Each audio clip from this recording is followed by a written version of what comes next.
So I've been meaning to talk about this particular piece with you, right? And let me set the stage here a little bit. And I did a little digging, this morning on updated numbers on this, but first-time home buyers, we could talk about all the different subsets of our customers, investors or move-up buyers or refinance customers. God forbid they ever come back, right? We can talk about a bunch of those, but the biggest subset, surprisingly to me, of our potential mortgagees are mortgagors, first-time home buyers. And first-time home buyers' share of the market is the lowest it's been since 1981. Last year, 2024 year to date, 24%, which is still a big part of the pie, right? But that number is generally the historical average between 81 and 2020 is 38%. Anywhere between 35 and 40% of the market should be entry-level buyers. We're at 24%. 24% is still big, but as we all know, and we've been talking about for years, first-time home buyer candidates are struggling for a number of reasons, and that cohort of buyers, pent-up demand, if you will, is growing rather rapidly, right? So that's a lot of stuff, statistically, that around first-time home buyers. But what do you think of that? Because I want to really lean into how we are best positioned to help first-time home buyers, and then what the industry is doing, to help first-time home buyers, gain access to home ownership, through way of affordable financing or financing in general. Well, I think it's a great statistic. Obviously, 24% is a large chunk of the market, but not where it historically has been. I think there's a number of challenges as to why that is so. And first and foremost, the average first-time home buyer, the stat I most recently saw, was 38 years old. Yeah. Which is an incredible number when you think about it. At 38 years old, I know where I was at 38 years old in my life. And Yeah. I think the buyer that bought in their 20s, like ourselves and generations before us, it's just so incredibly difficult for them for a host of reasons. Obviously, everyone's quick to blame interest rates. We got teased really bad through the pandemic with incredibly low rates that made housing a lot more affordable, which caused our house prices to shoot up. And then when rates went up, you had the combination of higher prices and higher interest rates. If you look back in the last 30 years, historically speaking, rates are probably middle of the pack for where they've been. And if you net out, the years through COVID and through the pandemic, it's probably, they're pretty favorable. No, it's a good point. I don't think it's to your point, it's not a down payment thing. That used to be the case. Right. But for some, I guess, but it's a combination of inventory, a combination of affordability, right? And mobility. So Right. a lot of first-time home buyers have found some degree of comfort in not staying in one spot. Maybe you can blame COVID for that, right? That they did want to stay mobile, so they rented in lieu of. But now those kids are kids. Right. Like I'm 70 years old. Those kids are like almost 40 now, to your point. Well, you also got accustomed to people being in a work from home situation, which means they could be generally anywhere. And as we're starting to see employers require people to come back to work, that makes housing that much more difficult because you have to be in a commutable distance to where you have to get to every day or 3 days a week. When you're able to work 100% remote, you can work from anywhere, live anywhere, and continue to do your job. So that, I think, plays a very big piece of the puzzle here. And I know that for the younger population, the thought of being tied down to one location doesn't necessarily excite them. And having an employer that makes them come to a physical location every day, like it was for everyone else growing up our whole lives, is, I think, something that's probably pushing it back a little bit. But I don't think that offsets where first-time home buyer age is. I think the lack of inventory and the size of the seller's market that we've been in and continue to be in many of our markets, where the sellers are dictating all the terms of the loan. How much you pay, when you close, will they accept an appraisal contingency? Will they take any contingencies?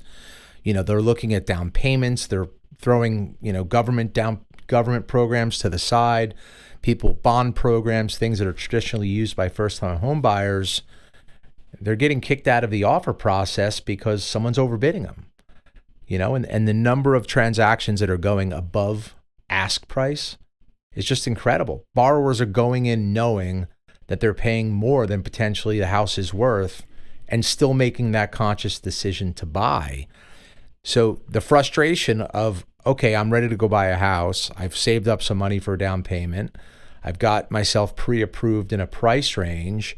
And now I've got to go out and not only pay full price for a house, but potentially pay above asking price for a house, which needs you to really have a continued level of appreciation and values, which it'd be great to say homes always appreciate, but they don't. And anyone that's been through a housing downturn like we were through in the mid-2000s, sees that houses don't always go up, just like the stock market. It doesn't always go up. Over the long haul, over your lifetime, over history, homes go up. But if you're planning on staying somewhere short term, you're already going in and overpaying potentially on the purchase, and you're planning on only staying there 3 or 4 years, you have to bet that the market's going to continue to be in your favor. Otherwise, you're potentially looking at selling at a loss, and what money you did have that you used for down payment is now gone.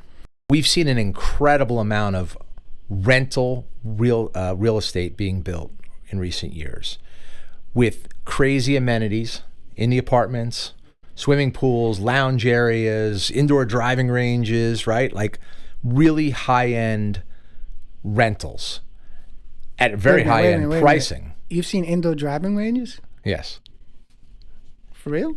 Not indoor driving ranges, indoor simulators. Oh, the simulators. Gotcha. Simulators. Okay. No, driving ranges are pretty tough to put house. into it. Yeah, simulators. Anyhow, so all these amenities, right? And in these, it's a great place to work and live, and a lot of them are in more urban areas, so they're walking distance to bars, restaurants, and social attractions.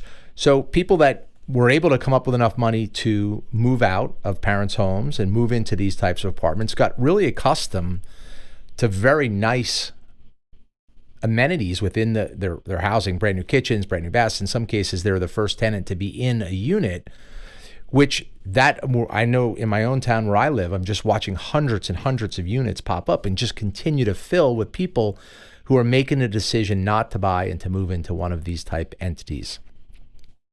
And so I think that the mindset of people that are out living in one of these units that have all of these nice, appointments in them, and go out and see some of the houses that are in their price range and see the condition of the houses that are in their price range, get frustrated that they're moving from this really modern and smart house type scenario into grandma and grandpa's house with shag carpeting and pink tile in the bathroom and a completely outdated kitchen. And I think those are my favorite homes, by the way. I know they are, but that gap, I think, is the part where I believe this is where we're heading this conversation. I think that there's this gap that there are buyers that go out and look at this house and say, I can't imagine living in this house the way it sits, and then going back to their apartment, which is brand new, well-appointed apartment, and saying, well, I'd rather just live like this. So closing that gap is, I believe, where the renovation piece comes in. We obviously know about it. We have all the products to offer. I think that there's a gap in knowledge of the average first-time home buyer that that's even an option, that they could go in and find that great house in a great neighborhood. I'm sorry, the okay house in a great neighborhood that has the bones to be a great house in a great neighborhood. They always say buy the least expensive house on the block. The difference is you're already coming up with so much capital for the down payment. You're moving into the house that needs all this work, and then you find yourself as a weekend warrior at Lowe's or Home Depot or the local Ace Hardware every weekend trying to buy paint and carpet and tile and all the things to refresh the house, running up unnecessary credit card debt, getting into a payment situation, not to mention having zero free time because you're work all week and then you spend all weekend on home improvement projects. And quite frankly, maybe you're not qualified to do some of that work, and it's not as easy as the TV shows would make it look. And so what they get inspired by watching, HD TV on a Saturday or Sunday morning, in reality isn't as easy as there's edits in those TV shows. Yeah, a few to solve the world in a half hour. I don't think they're doing it right. So I do think in a pendulum perspective, the pendulum is very far to the seller side. When it goes to the other side, buyer side, things change quite a bit. We just need more parity. Well, we're starting to see. Yes. We're starting to see in certain spots. I guess you could call them bellwether markets for home ownership. We're starting to see the days on market trend towards buyer environments rather than seller. Correct. Not enough yet. But you're certainly starting to see that in some markets. That's for sure. 2 months on the market is turning into 4 months on the market, right? And the scary or the concern, and I don't know if it'll be too much of a concern, but there is, because there's so much pent up people who are in mom and dad's basement and they're 38 and dying to get out, but they haven't found their Shangri-La yet, right? But I do think, I don't think it'll be a problem, but there's some concern around whether or not we turn that corner and there is in fact enough inventory or too much inventory and still nobody wants to buy. Right. All that does is tend to drive down values, and then lenders get scared. So we've seen that movie before, right? So I don't think we're going to be there. I think there'll be buyers for those units when they come out. There'll be a market, but perhaps some adjustment to home prices, particularly in suburban sprawl areas outside the big cities, that kind of thing. Maybe that's warranted. Maybe we need that. Well, I say this all the time, right? And when people are talking about, everyone gets very hyper-focused on your interest rate. Interest rate is temporary. Purchase price is not. You cannot refinance your purchase price. You can refinance your loan and hence your interest rate. So locking in on a value on a home that makes sense, that's your purchase price. That's your number. That's what you paid for the house. You lock it at an interest rate of 7, rates go to 5, you refinance to 5, you're now paying 5. But you're never changing what you paid for the house. So I think that's another piece where renovation lending really comes into play. As you've got folks out there overbidding for homes today, bidding over asking, the one that I think gets missed by folks is that the combination of purchase price plus improvements doesn't equal value. You get a lift in value by taking a home that's tired and in need of repair, putting those repairs in, getting it up to speed, maybe making it a smart house, making it an energy efficient home. The cost to do that plus your purchase price, it's a math equation. Yeah, the house is going to be worth more than the combination of the two. And subsequently, you have an equity position, a gain in equity position, that buying a home that doesn't need reno isn't going to see the same lift. And so you have an opportunity to come in with a low down payment, do a renovation loan, whether it be a Fannie product, a Freddie product, or an FHA product, get the house appointed the way that you'd like, which we'll talk about that in a second, but you get something that you don't get by an existing home, which was the immediate increase in value because of the work that you did in the form of a renovation loan. Same thing with a construction, a perm loan, not to get sidetracked.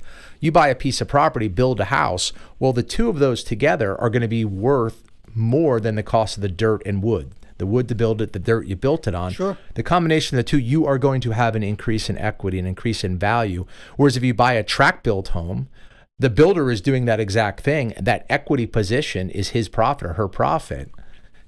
Renovation lending is the same way. You're picking that opportunity that you and I have talked about. And I'd like this to be a common theme, which is getting the education where it needs to be, which is that first-time home buyer, themselves, not the agent, not the loan officer that they talk to, themselves, that they come in understanding how the product works, understanding the benefits of the product, and going out and specifically looking for that tired house in a great neighborhood that they can make their own. Because no matter what, every house that someone buys, when they get in, there's always things. I remember we bought our first house. My wife told me we needed window treatments. I didn't know what a window treatment was until I started having to pay for window treatments, right? And so there's so many things that need to be done in a home regardless what you buy, even new construction, right? You think when buying new construction, everything's in place. It's not necessarily the case. My point is, you get to pick those selections. You get to customize them to your liking. You get to get them financed into your loan on a tax-deductible 30-year term mortgage, and you get the increased value from doing it. But the real goal that I believe we should be focused on here at Partner Home Loans is educating the consumer, educating that young buyer that's frustrated with the market, frustrated with the options, unaware that these are even scenarios that work, and show them the benefits of before, during, 100%. and after. Is going to be a contractor or someone that's going to come in and do the work and resell the property. And they're taking the profit to them in the form of profit versus doing it as a renovation loan as a buyer. And that increase in equity becomes yours. I keep going back to that increase in equity. I think that's a missed component of renovation financing, is the ability to enjoy a lift in equity in the value based on your improvements. And I think the other piece is based on the feasibility. They're not going to let you over improve. They're not going to let you create something that shouldn't be created. You're not going to overbuild the property. And being able to finance things that are energy efficient, things are also going to save you money downstream, also helps make that housing more affordable. And the reality is, you can always still even refinance at interest rate. So even if you do a 203K or a home style, and rates come down, you can refinance a traditional loan. 100%. And you get to take advantage of the equity.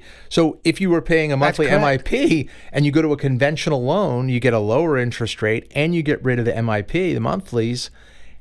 You've now created all this equity. You've got this great position, and you now have cheaper terms on your loan because of the value you've created by matching improvements to the tired home. That's correct. And I'll tell you, and that was good. That was good tee up there. If you look at the amount of debt that's piled up on the average consumer because they're out going to credit cards, someone that's doing renovation work that's putting it on their credit cards, they're amassing a significant amount of consumer debt that doesn't have the most favorable terms, that's not over a 30-year term, that's not tax deductible.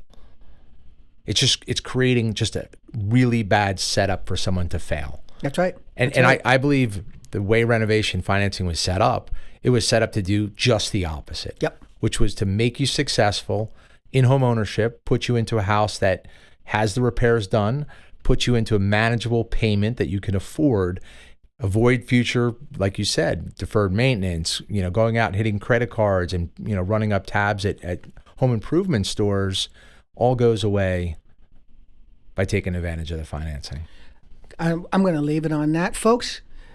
This has been another Leadership Sit Down with Tony Clintock. Partner Home Loans. What we're trying to do is make it really easy to arm you with what you need to be successful as an originator in this particular environment and going forward. So tune in. Stay tuned into what we're doing here. This is going to be fun. This is our second one. What we should do is our next show, we should probably dive a little deeper into what some of those alternative tiny home or modular home, because it's super popular now. And I think it plays into the same first-time homebuyer combination. So we'll be back, and we'll do that. Like, share, subscribe on the channel, Partner Home Loans. Hey, if you want to work here, we'd be willing to talk to you. See you later.